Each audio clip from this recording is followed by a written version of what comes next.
Welcome to Our Drummers Musicians, your backstage pass to Melbourne's vibrant music scene. Recorded on a cosy couch in Brunswick, join us as we explore what it truly means to be a musician, as we speak to diverse artists that make music in our city. Today we are chatting with singer and guitarist Paul Davies. Paul, along with some friends, has recently launched Music Legends Productions, a Melbourne-based tribute act dedicated to various iconic artists, including Paul McCartney and Billy Joel.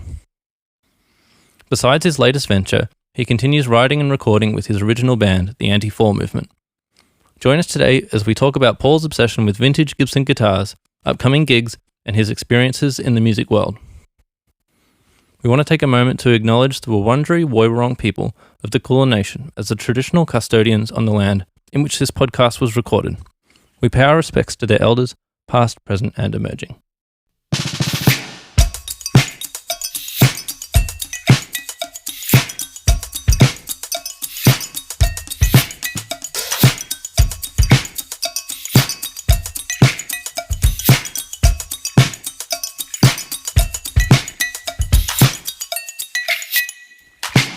Welcome to the podcast, Paul. Thanks for having me.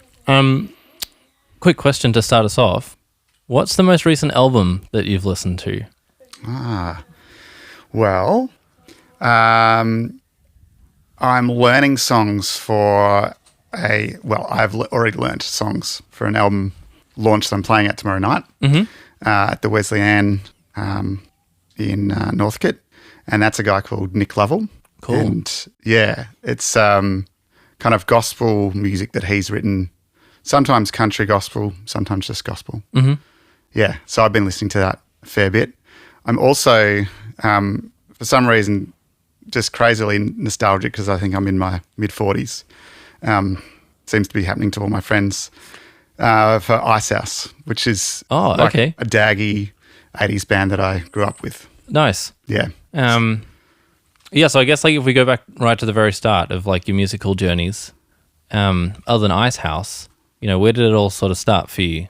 Well, I think in terms of influencing my guitar playing, Led Zeppelin were big, so Jimmy Page in particular. Mm-hmm. He's the reason I bought Les Paul when I was 16, saved up my money from Coles supermarkets. Wow.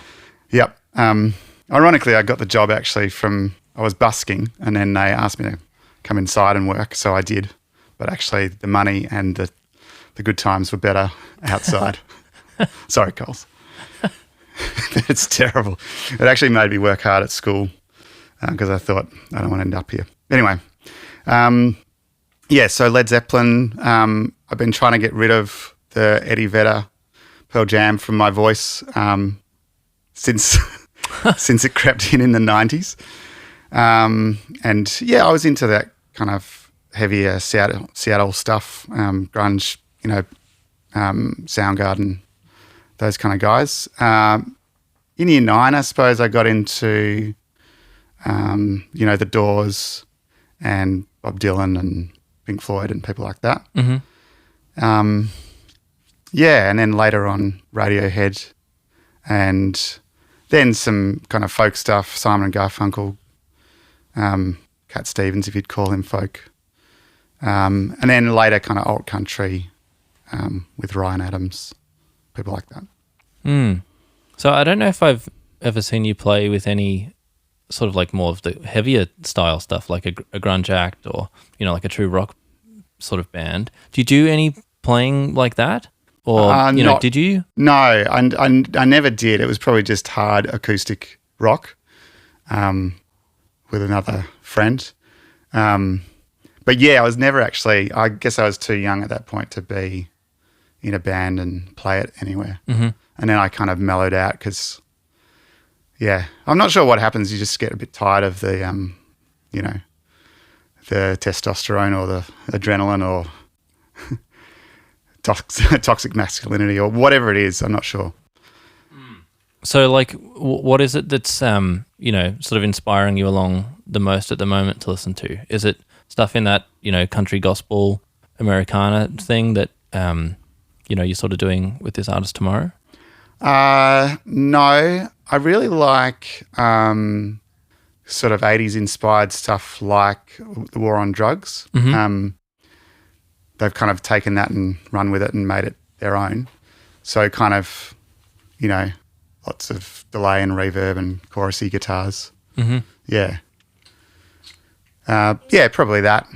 What else have I listened to? I mean, I still love Neil Young and Joni Mitchell. Not listening to Bob Dylan as much now. I think I've OD'd on him. Yeah. I mentioned in the intro about your Gibson obsession. That How long have you got? So we might have to save super details for Yep. like a bonus episode. Yeah. But maybe you could tell me about like which guitars that you have had that have been your favorite. Yeah. So I went through, you could sort of divide them into models, I suppose. And I was told by a guitar shop owner that the J45 was really the Gibson acoustic to have. And definitely it's known as the workhorse and it's their most popular model. So I sort of started with that and went through about 9 or 10 iterations of it. Mm-hmm. Old ones and new ones. And I found that they, like the body shape changed over time and also the construction, like the bracing and lots of details actually. And they went through a kind of corporate takeover in the 70s that meant that quality control really suffered. And so I just tried to buy examples of different eras. The oldest one that I owned was a 1946. I owned two 46s. The first one was had a refinish, so like just a badly done one that affected the tone. So that was pretty cheap. That was like $4,000 on eBay, which is cheap for that sort of thing. And but I ended up passing that on and then got another 46. But that was sort of tired. I felt bad using it because I felt like it just wanted to rest. Okay. They get kind of super mellow and sort of worn out. That's how James Taylor puts it. The soundboard gets kind of worn out. Right. So there was a lot of J45s. And then, I actually started with one called an Advanced Jumbo, it was a new one, but it was a kind of replica of a 1936 or 8 model, I think, which was really big and loud and powerful, and a bit brash as well, because it was made to compete with the most famous Martin guitar of the time, which was the Martin D28. Okay. And so that was also known as a herringbone D28, and this Gibson was known as the Bone Crusher because it's supposed to. Wow. And also a banjo killer, Okay. That's At the time, that's what they were being used for. Were these like Gibson endorsed nicknames? I don't know. I don't think that. I mean, they didn't mind. I think, but I found that too big and brash and loud for vocal accompaniment, which is what I do a lot of, and then I went through a big Martin phase. I had about 8 of those, just different dreadnoughts, and experimented with like different woods.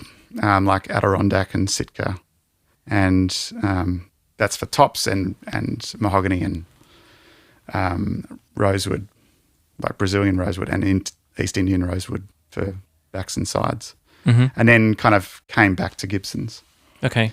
But what I currently play is a 2009 Gibson Hummingbird True Vintage. It's just marketing. It's not a true vintage guitar. Okay. Now they call them vintages, but they're also not. Right. So that has kind of lighter construction and it's more of a Martin meets Gibson kind of thing. And it's not an outstanding guitar, but it is really good and it sort of works perfectly for vocal accompaniment, which in the end is really what I need an acoustic guitar for. Yeah, sure. Yeah. So have you maintained like a large collection? Like, is there a vault somewhere with all of the Paul Davies Gibsons, or was it just one at a time, trading one for the next? Yeah, exactly that. The budget wouldn't allow. And I'm a bit of a minimalist. I like simplicity as well. So I kind of, once I'd sort of decided that a certain guitar wasn't the one or a one, off it went. Yep. usually at a loss. Okay. Of $1,000 or $2,000 to me. But occasionally I've made money on some of the vintage ones.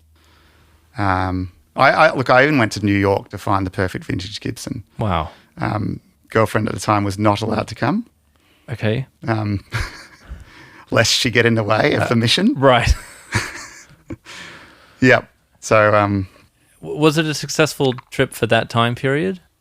sort of. I mean, like, I didn't keep that guitar either, and I ended up like getting one from Allen's in the city. Okay. It's like a little bit closer to home. But, every guitar teaches you something because they're all kind of quite individual in their voicings. And so this particular one was very woody, which I liked, and it had a kind of a sort of a kind of well, choked is a negative word for it, but like definitely a faster decay. But it was a bit sort of niche and limited, and I just wanted an all-rounder, I think, in the end. Mm-hmm. So, but it kind of taught me that. And the big loud guitars showed me that I wanted something more in the middle. Yep. And the ones that had too many mids showed me I wanted more scooped mids for vocals. And the more complex sounding ones showed me I wanted something possibly a bit simpler. Yep. And so on. So it's like the, keeping it simple vibe, why you also play with a Princeton amp? Yes. Yeah. That amp's cool. It's a 1973 Princeton. It does have, I got it cheaply and then needed to replace the speaker, the reverb tank, and the tubes. Oh. So What a bargain. What a bargain, yeah. And it also cost a lot to shipping and tax and all that kind of stuff. So, but look, it still sounds good up against an original unmodified 1960s one that I put it against. Mm-hmm.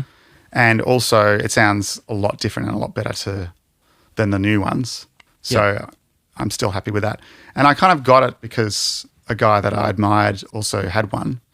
And they're quite small. It's only a 10-inch speaker. And, I thought I'd probably get something bigger in time, but that was back in 2007. And, it's been loud enough for bigger stage gigs, and great for recording, great for carrying around, because you can sort of drive it harder than you would be able to drive a bigger amp. So, my friend's got a bigger, it's probably 210s or maybe even 212s custom amp that's cool that I'm using for gigs sometimes at the moment, which just has a bigger, better sound. I'm rabbiting on, but anyway. No, it's fine. It's nice. It's nice to have gear chat. Good. I hope it finds an audience. Yeah. So you've been borrowing this custom so it's Twin 10 or something. Yeah. So it's in a case of a Fender something. Like a twin reverb or something like that? No, it's smaller than that. But yeah, so people think that's what it is, but actually it's got all this, handmade stuff inside. Right. So it sounds like a really good kind of class. What's a good one? I think it's class A. Someone will correct me on that. But anyway, it's tube. It sounds great. It doesn't have the Fender chime quite deliberately. Apparently that's something you can deliberately kind of dial in or out with circuitry. Okay. But yeah, that sounds really great. Yeah, so I kind of prefer that to the Princeton for some things, but for the kind of country gospel thing that I'm doing with this other band that I mentioned at the start, the Princeton's just perfect. Mm-hmm. Yeah, and so I pair that with a 52 reissue Telecaster with Texas Special pickups, which were hotter than the originals, and also I put a Bigsby on it because, you have to. I was told not to. Yeah. Just get another guitar with a Bigsby, and I'm like, no, I want this guitar and I want a Bigsby on it, and I don't want another guitar. And I have that same philosophy, actually. I've got the most ridiculous amplification of the Hummingbird because, I don't want to put an undersaddle pickup in it because it ruins the kind of contact between strings, saddle and bridge, and the rest of the guitar. And I don't want to keep a sound hole pickup in it because that makes it sound different and looks ugly. And I don't want other pickups, so every time I use it live, I just put in the sound hole pickup with the cord dangling out the front, which you can easily step on. And to make matters worse, the pickup doesn't actually stick on because of the Hummingbird's thick pick guard, which is a tone killer, but it's iconic. So you can't get rid of that. So I just gaffer tape it on. I've always wondered what that was sticking out the front of your guitar. It looks terrible, but it's the worst solution. Is this something that you came up with, or did you see like some no one guitar else legend would be stupid enough? Okay. But it's a sort of like arrogance and vanity to have something so ugly, but like because it's about acoustic kind of being, purity. Yep. Yeah, like completely being unwilling to compromise acoustic looks or tone. Yeah. Okay. Regardless of the cable, that's yeah. Regardless of the fact that when you're actually seen by a lot of people, it looks stupid and is not functional. But it sounds excellent. Yeah, it sounds pretty good plugged in. I've heard better, but acoustically it sounds good. Okay. Yeah. Well, I guess we should finish like the rig rundown. Okay. So we've got the Telly, yeah. we've got the Princeton, the Hummingbird is your acoustic guitar. The 76 Les Paul. Yes. Yep. And like you have my favorite guitar pedal, the big green machine. Oh yeah. The Boss Chorus. I forget the model number, but it's that big Dave Gilmour 71. So cool. Yeah, that's a great chorus. Yeah, so that sounds good for recording and stereo output, and it's got a vibrato on it as well. And then, so is that the end of your pedal board, or do you have like a maximalist setup that you pull out for special occasions? Along with the simplicity and not being like I'm not really that into electronic gear per se. So, but yeah, my friend finally convinced me to get a pedal board, and I ended up with most of his pedals. Okay. So nice. It's like easily $2,000 worth of pedals because we're in the same band together, the Originals band. Mm-hmm. And so that's just on loan. But do you want me to run through that or not really? Yeah, why not?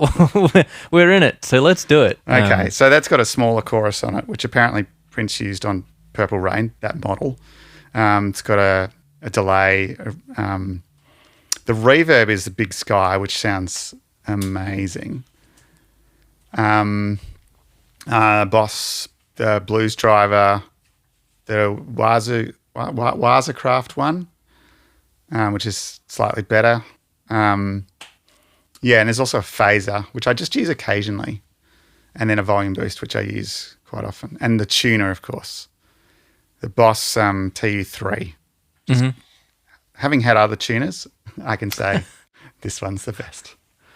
So if we chat about like the actual music that you're working on at the moment, putting aside tomorrow night's gig, yes, but this, the tribute act. Yeah, can you tell us a bit about that and how it got started? Yeah, so my friend James Van Kuylenberg is a gun pianist.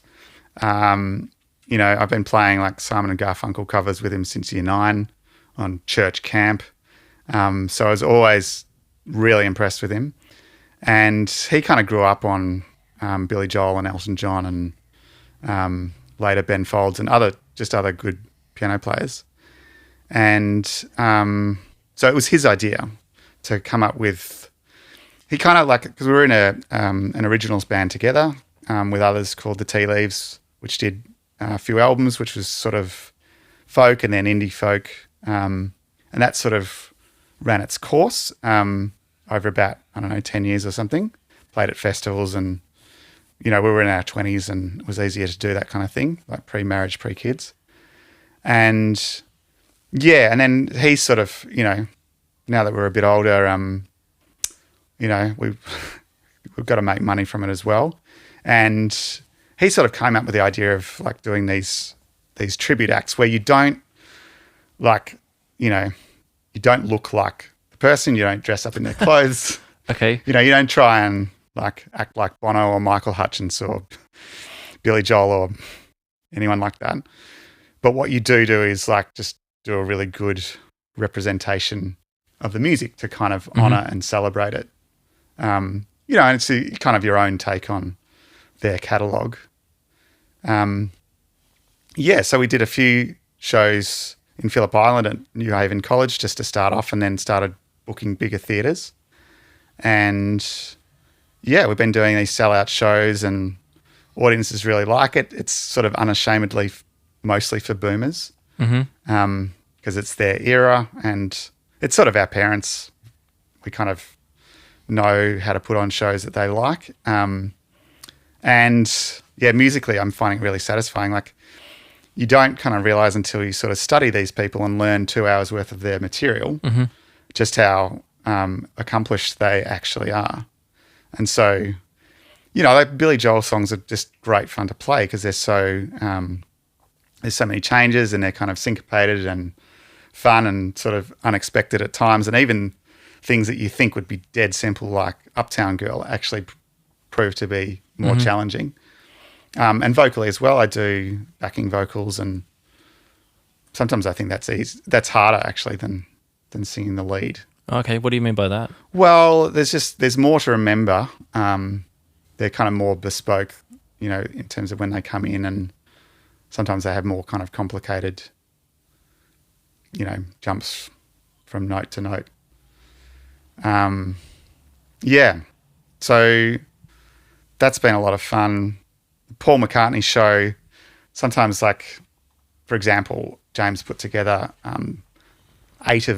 7 of these so-called show tunes, or the disparaging way of talking about them is calling them granny songs. Apparently that's what John Lennon called, there's Paul's granny songs.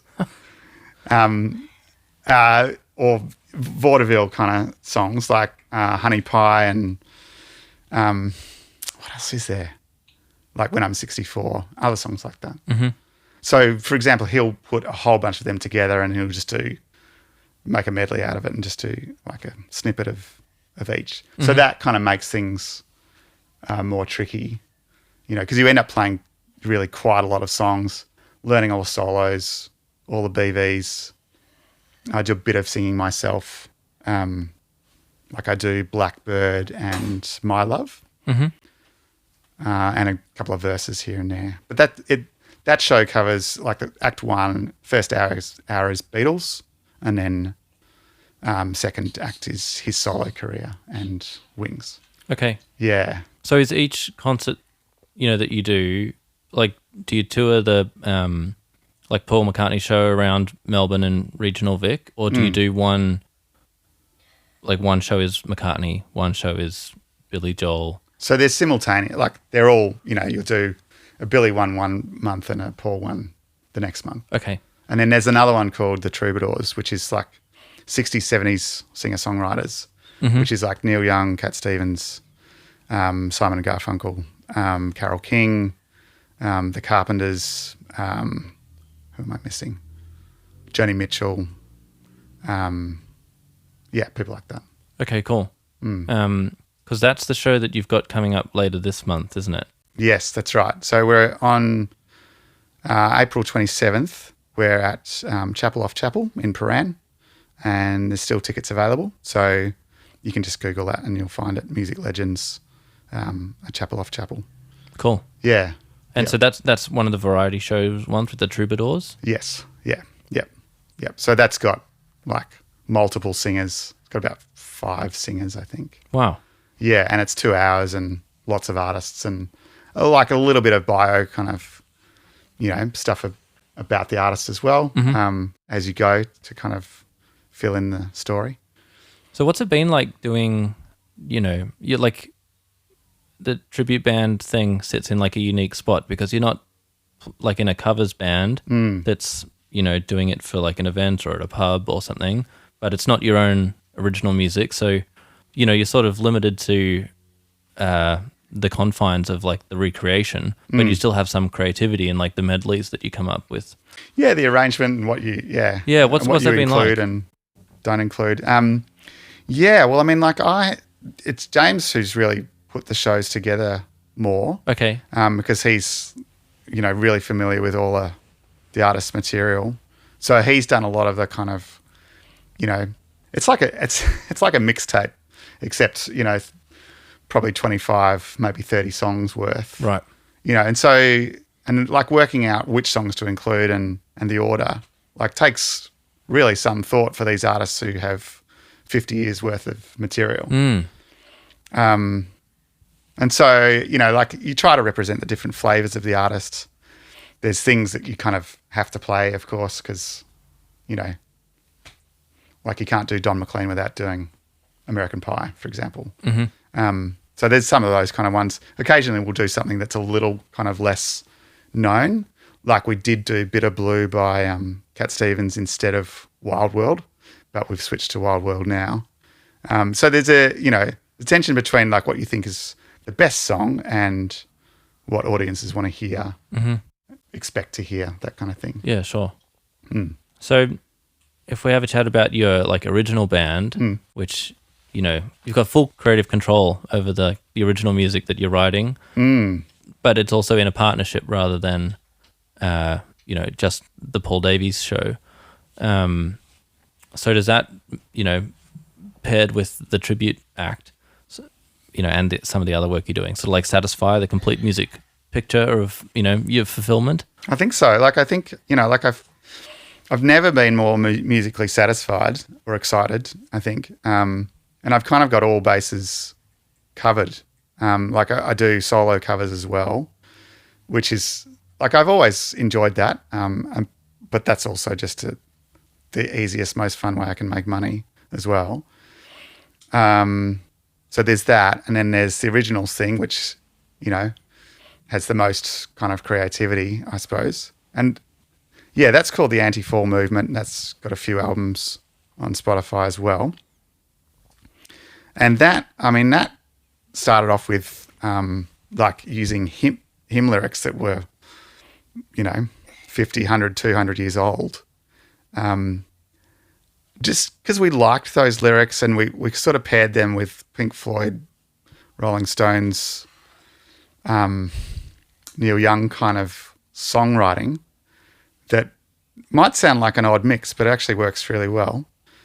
And then, but we sort of moved on from that, and it's been more and more about writing the music and the lyrics ourselves. And Peter Caroline, my friend, has probably taken over more of the songwriting and, really been able to express his creativity with that. And so, it's gone in lots of sort of directions with these long kind of epic numbers that are kind of 3 songs in one sometimes. Yep. Like Stairway and Bohemian Rhapsody, I'm not saying that they're of the same quality, but, that same kind of concept of having like 3 or 4 very distinct parts. Yep. Yeah. Yeah, through composed pieces rather than, Yes. standard Yeah. format pop songs and stuff. Yeah. Yeah, I was thinking about, the different, I guess, like, the recordings you've done with the Anti-Fall Movement. There's been a couple different drummers on it and different musicians in different spots. And then, you've played in a bunch of different bands and stuff. Like, what guides your thinking when you're choosing who you're going to do, like, musical collaborations with? Other than, like, James being, like, a super long-term childhood friend that you've been playing music with forever. Is there much, like, thought that you put into, choosing who your collaborators are? Yeah, well, I think it's about relationships, and it's about also kind of skill and appropriateness. And so, like, yeah, so a couple of my friends always say that people join bands so they can have an excuse to hang out with their friends, and like maybe that's true as guys as well. Like I'm not one of those guys who always needs an activity. Like It doesn't have to be like I don't play golf or anything. But I do think like having a kind of a structured, regular thing that you both enjoy is like a great way to hang out with your friends. And so, but I mean, then you tend to be like a lot of my friends are into music because, you know, it's a common passion. So there's that. And, you know, there's this circumstantial kind of contextual, convenient element, you know, like how you, you know, if you're at the same things together, you know each other through the same friends or go to the same church or work together or whatever it is, yeah, then you might be like, that's more convenient as well. And, yeah, the appropriateness thing of, you know, just someone who you think really understands the style and the sensibility, the aesthetic of whatever you're doing. Yeah, they're probably the things. Yeah, sure. Is there anyone, you know, that you think that you'd like to work with that's in Melbourne if you got the opportunity? Oh, gosh.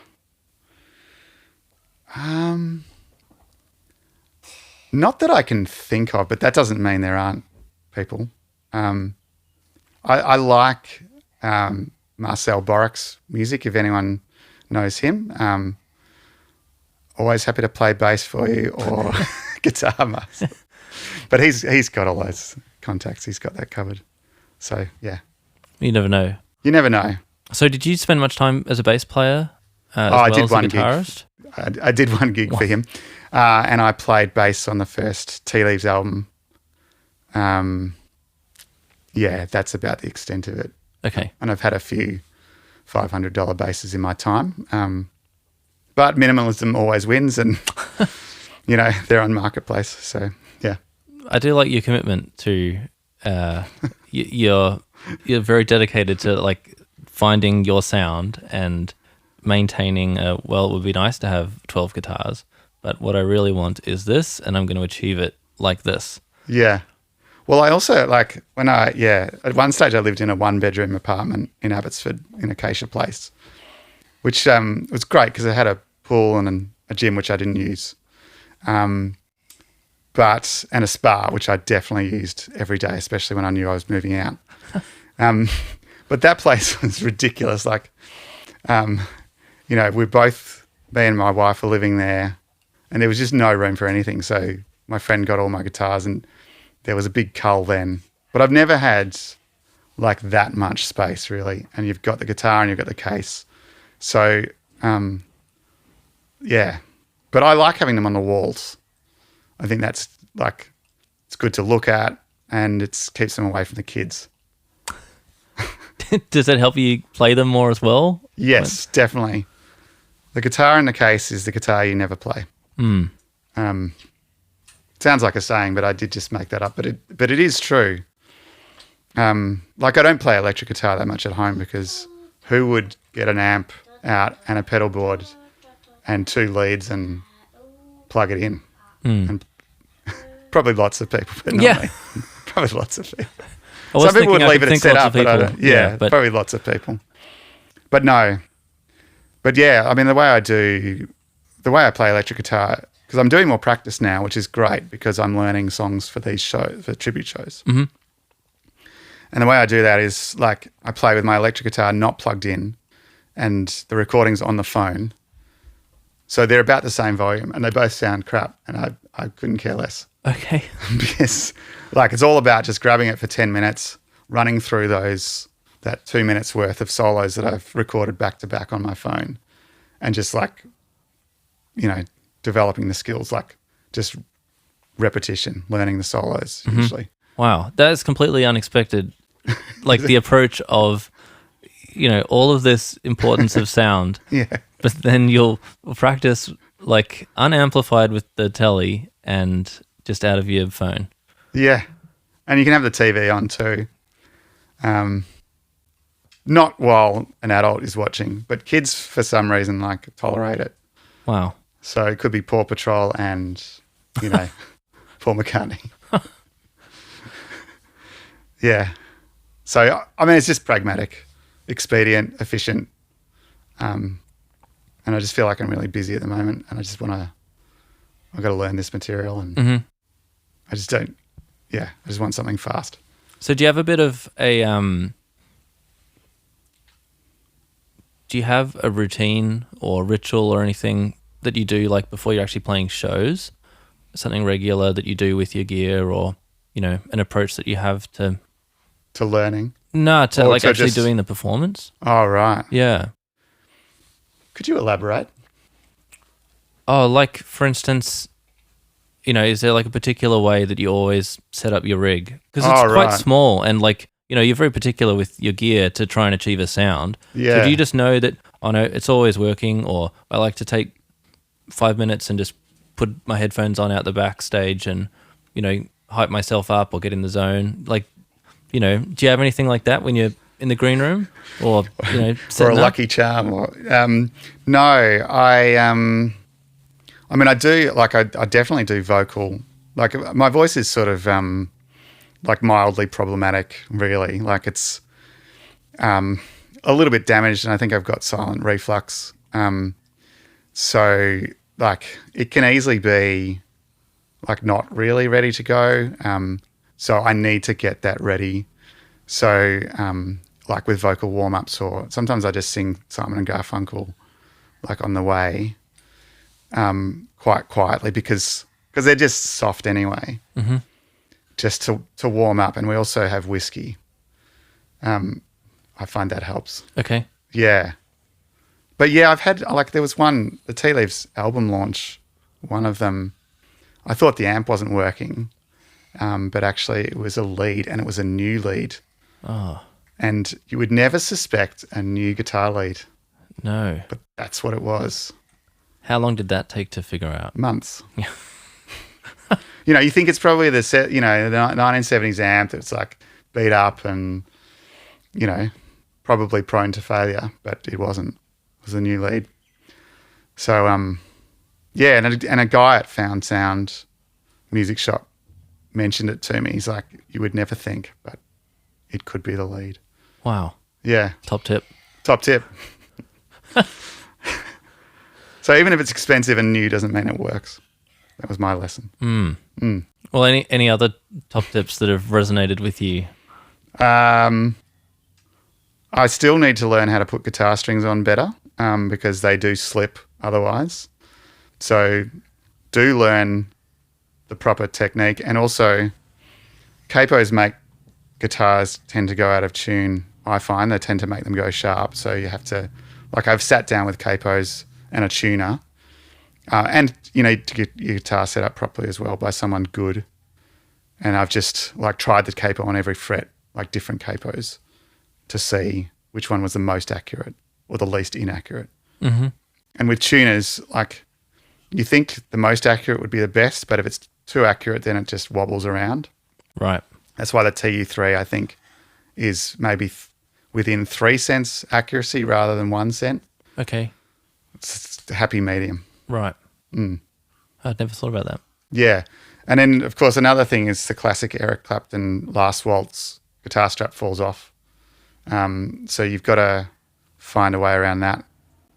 What people usually do is like lock on straps, but I don't like the look of them. They're too bulky.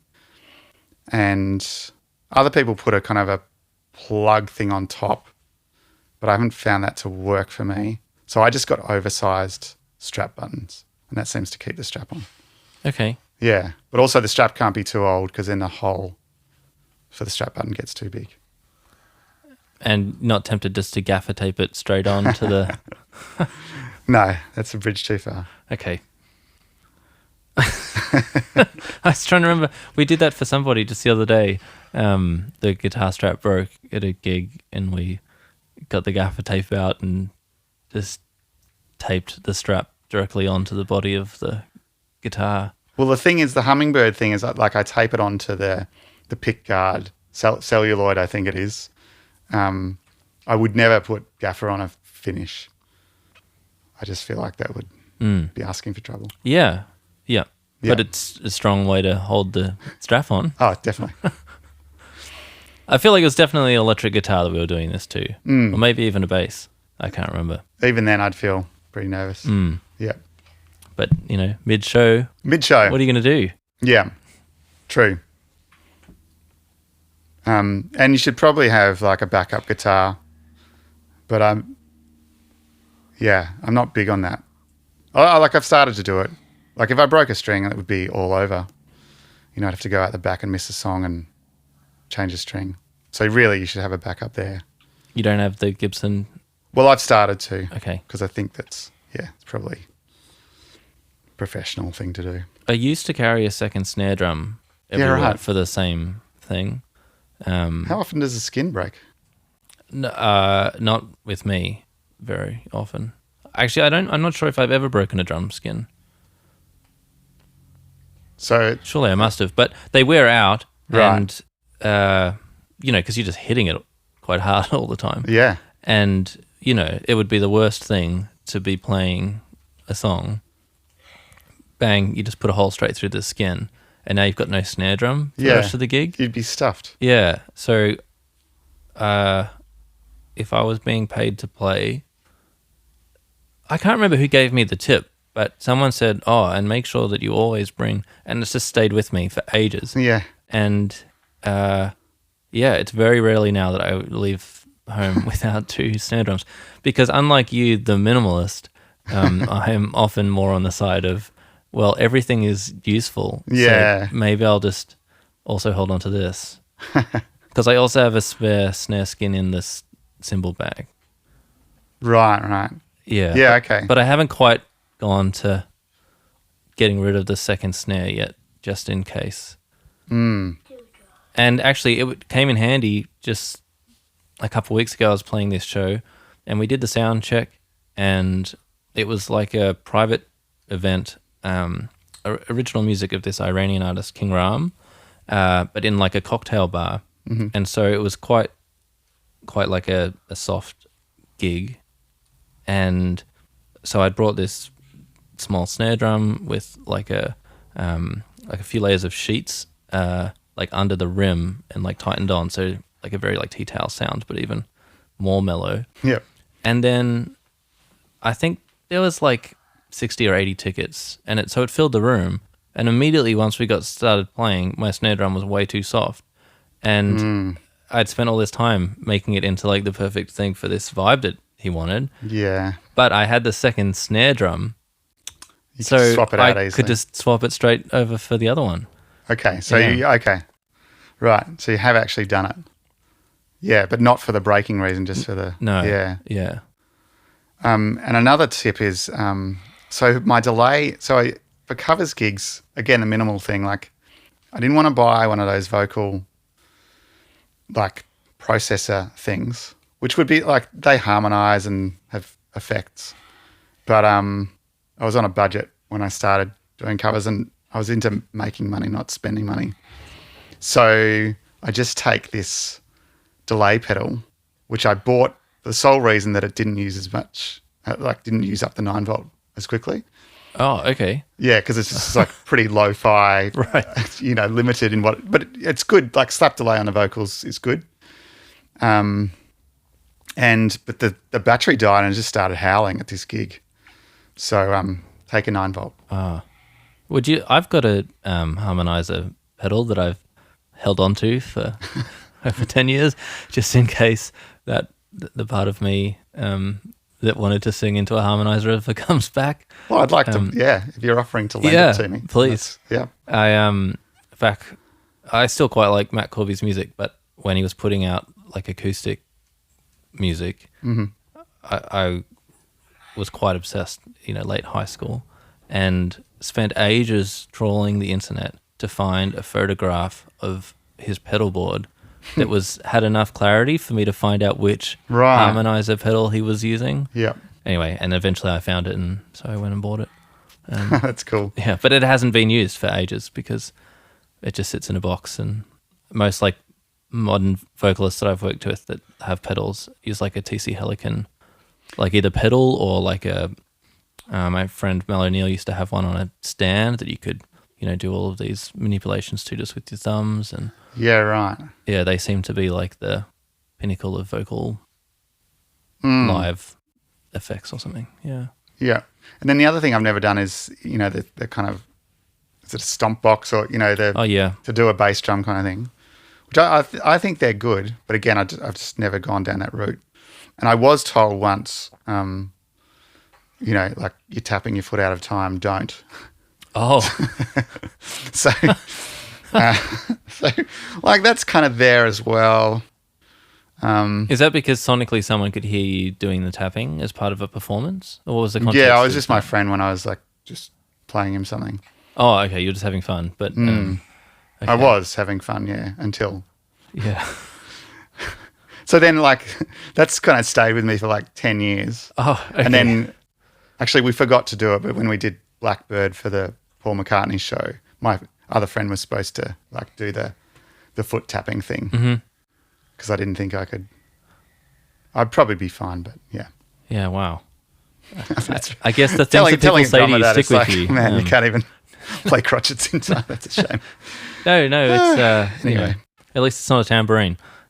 True, because that sticks out like the proverbial. Well, I thought that I could wrap up our podcast session because 45 minutes goes past so quickly. It does. Just Especially when you're fun. crapping on like in unnecessary detail about all your little things you like. It's so fun. And, it's just about getting to know people and building a bit of like a community. And it's been so nice great. just to chat to you. So thanks, Paul. Yeah. Oh, I enjoyed it. Thank you. All right. So I'm going to ask you 5 quick response questions. Okay. All Is right. this like one word answer or Like just short shorter paragraphs than that I've been doing? Yep. what is your favorite venue to play at in Melbourne?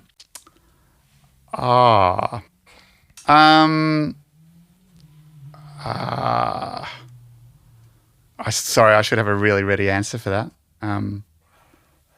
Look, I like the Wesleyan. That's fun. I like playing these big theatre. Like Bunjil Theatre was actually great to play at. That was like, I felt like a pro rock star for the first time in my life. Cool. Yeah, that's a state of the art new kind of build. Whereabouts is that?